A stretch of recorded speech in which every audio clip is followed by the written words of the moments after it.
Assalamualaikum. Pada bulan April 2015, Muhammad Qasim melihat sebuah mimpi.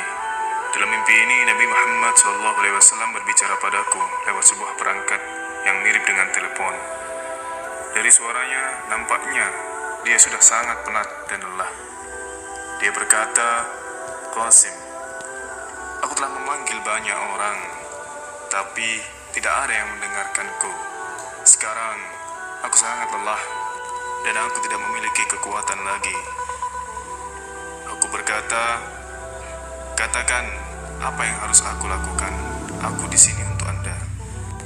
Dia berkata, "Qasim, aku ingin bertemu denganmu. Ada suatu pekerjaan yang sangat penting. Dapatkah kamu datang ke tempatku?" Aku bilang, "Aku harus membuat paspor dan mendapatkan visa terlebih dahulu." Dia berkata, "Oke, tapi tolong lakukan ini dengan cepat. Aku pergi ke suatu agen perjalanan dan mereka berkata bahwa itu akan memakan waktu 3 sampai 4 bulan." Aku memanggil kembali Nabi Muhammad SAW dan berkata padanya tentang waktunya. Dia menjadi sedih dan berkata, "Kamu tetaplah di sana. Aku yang akan datang kepadamu." Aku bersikeras, "Jika Anda dapat menunggu, aku akan datang sendiri. Anda sudah sangat tua dan lelah, dan Anda seharusnya tidak pergi sejauh itu." Dia berkata, "Tidak, anakku. Pekerjaan ini sangat penting dan tidak boleh ditunda." Aku pun berkata, "Semoga Allah Subhanahu wa Ta'ala memudahkan perjalanan Anda." Kemudian aku berdoa kepada Allah Subhanahu wa Ta'ala untuk memudahkan orang yang aku cintai Sallallahu Alaihi Wasallam itu. Lalu aku pergi ke bandara dan menunggunya. Saat dia tiba, aku menjadi sangat bahagia dan berlari ke arahnya. Dia juga menjadi bahagia, dan aku berkata, "Allah telah membawa Anda ke sini dengan selamat." Dia setuju dan berkata, "Allah sangat penyayang." Aku mengantarnya pulang dengan mobilku. Rumahku disewa, dan listriknya hampir terpotong. Dia masuk, duduk, dan berkata, "Tidak ada yang mendengarkanku. Jika Islamku tetap berada dalam keadaan yang sama, aku takut ia akan musnah. Semua orang sibuk dengan pekerjaan mereka sendiri, dan tidak ada yang mengkhawatirkanku atau Islamku. Aku ingin kamu berbagi mimpi yang telah Allah Subhanahu wa Ta'ala tunjukkan padamu, dan menyebarkan pesanku di antara orang-orang. Aku membawa sebuah alat agar kamu bisa berbagi mimpi dan pesanku. Dan juga beritahu muslim bahwa aku berkata ini, tidak peduli bagaimana Qasim, dia adalah bagian dari umatku, dan aku tidak membedakan siapapun dari umatku. Dan janganlah kalian masuk ke dalam kelompok yang berkata bahwa Islam tidak akan bangkit dari Pakistan. Di dekat hari kiamat, Islam pasti akan bangkit dari suatu tempat terlebih dahulu, tidak peduli di mana. Yang penting adalah umat Islam akan bersatu lagi. Mereka akan mendapatkan kembali status mereka yang hilang, dan Islam akan dipandang di dunia dengan hormat. Bukankah itulah yang seharusnya lebih kita pedulikan?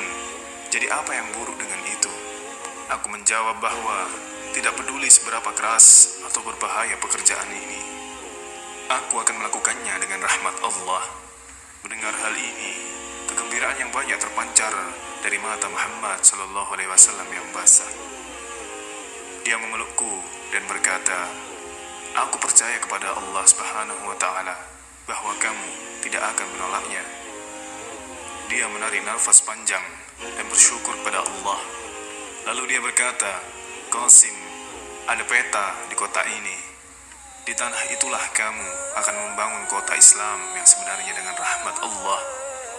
Setelah itu, aku akan memanggilmu untuk datang kepadaku, dan kemudian memberitahumu apa yang harus dilakukan selanjutnya." Aku berkata kepadanya, "Jangan khawatir, sekarang Anda beristirahatlah. Pekerjaan ini milikku sekarang, dan aku akan melakukannya dengan rahmat Allah, insya Allah." Kemudian dia mulai berdoa kepada Allah Subhanahu wa Ta'ala, meminta kesuksesan dan pertolongan untukku. Lalu aku pikir hanya Allah Subhanahu wa Ta'ala yang dapat menolongku sekarang. Tidak mungkin ini dilakukan tanpa pertolongan Allah. Jadi aku berkata bismillah dan mulai melakukan pekerjaanku. Aku membuka kotak itu dan di dalamnya ada sebuah perangkat sejenis tablet, peta, dan sebuah pesan dari Muhammad SAW. Dan ada juga mimpiku untuk dibagi pada orang-orang. Aku pergi menemui orang-orang besar muslim dengan pesan ini, dan mereka menertawakanku. Mereka berkata, Qasim, pergilah, lakukan sesuatu yang lain, dan jangan buang waktu kami. Ini membuatku tertekan, tapi aku bilang, tidak, aku sudah berjanji kepada Muhammad SAW bahwa aku akan melakukan pekerjaan ini. Lalu aku buka peta untuk melihat Khurasan dan gambar tanah di sebelah timur Khurasan yang mirip dengan Pakistan. Lalu ada sebuah catatan bertuliskan, dekat hari kiamat, Anda akan melihat Islam yang sebenarnya menyebar dari suatu tempat di dekat Khurasan. Maka bergabunglah dengannya, meski Anda harus merangkak dengan kaki telanjang di atas gunung untuk sampai ke sana. Lalu aku mendapat pesan dari seseorang yang berbicara padaku secara rinci. Tapi dia tidak bisa memahamiku dengan jelas. Aku katakan kepadanya untuk datang ke rumahku. Aku akan menunjukkan sebuah peta.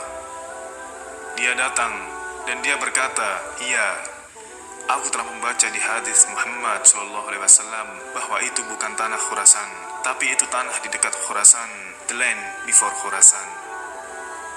Dan jika itu benar, maka pasukan bendera hitam adalah pasukan tentara Pakistan.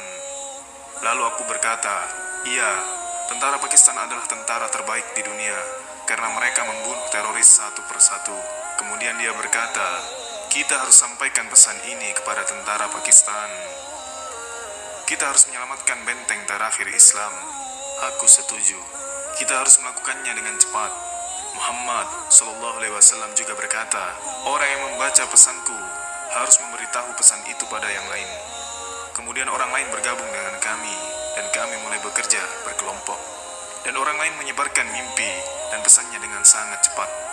Dan kemudian mereka menyebarkannya ke seluruh dunia dengan rahmat Allah.